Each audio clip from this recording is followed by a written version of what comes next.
All right, so I'm always asked how much money should I charge for digital marketing? And the truth is that really depends on a whole bunch of different things. It depends on the type of clients that you're working with. It depends on if you're trying to optimize for retention or you're trying to make the most money possible. It depends on how your service is set up. Are you operating based off of are you servicing clients based off of deliverables, or are you servicing based off of month to month? Like, what exactly are you doing? It really depends on your setup. But here's what I'll say that and it also depends on the service that you provide. Like, do you do SEO? Do you do PPC? What do you do? For PPC stuff, I'll direct you to my friend Cynthia Sandoval on YouTube.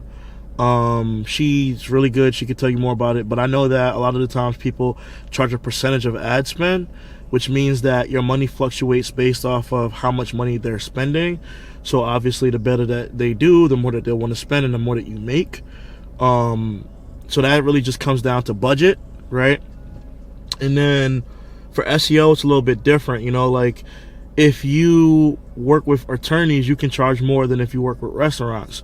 So first you need to identify what is a lucrative business for you to work with. This is if you want to charge a lot. If you want to charge a lot, and a lot is relative, right? Because a lot to some people might be $5,000, whereas to other people might be $20,000. This is all relative. This is all based off of contextual and depends on your goals.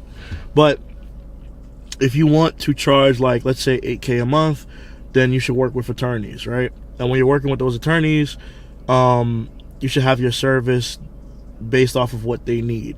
So most attorneys, well, I'm not going to say most, but a lot of attorneys use WordPress websites. So WordPress SEO should be something that you offer, and then you should charge based off of how much money you think you can help them generate if you were able to get visibility for their terms, right?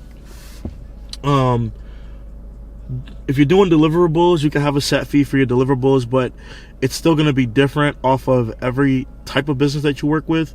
So, for example, I know that, this one person came to me before, wanted an SEO strategy, and I told her that I would charge her $1,000 for an audit.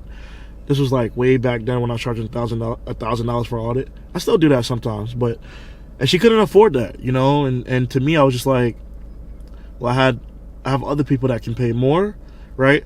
So I think if you want to keep it to where, like, your audit is entry level, but you also want to see if this person is committed, what I like to do is I always like to sell something that shows me that this person is committed to what I have to offer, right?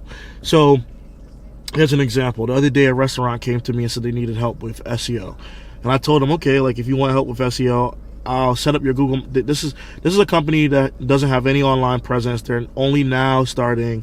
I don't typically work with these types of businesses because what I don't like about working with these types of businesses is that they don't really understand that SEO is a long-term game and that it takes time to get results. And so there's a lot of educating that needs to be done. So often at times I don't like explaining this stuff to them. And so I prefer to work with businesses that are already established in that way. However, for this client, I made an exception because they sound very enthusiastic and willing and ready to go.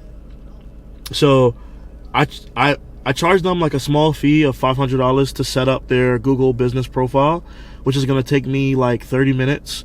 And then also install their Google Analytics and Search Console for free.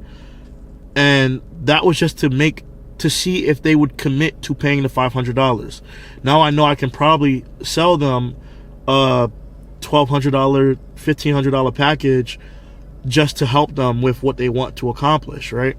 So that's what I'm planning on doing, by the way. I'm going to sell them this a package for $1,500, and then I'm going to hand it off to one of my coaching clients because he deserves it. He put in a lot of hard work. So anyways, if they convert, then they'll work with him and so on and so forth. But moral of the story, what I'm saying is that the way you charge is dependent on how your service can help the business, and if you have a track record of seeing how much you've been able to help the business, right?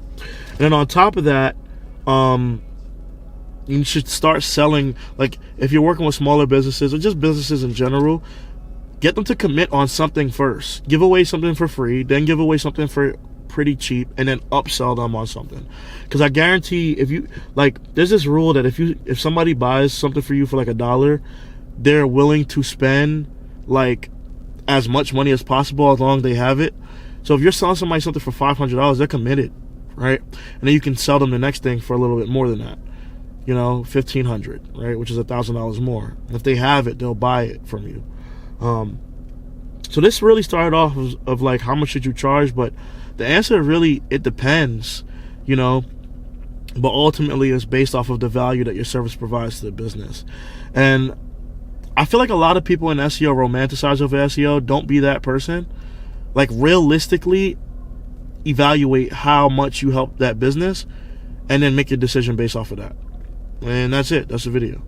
Peace.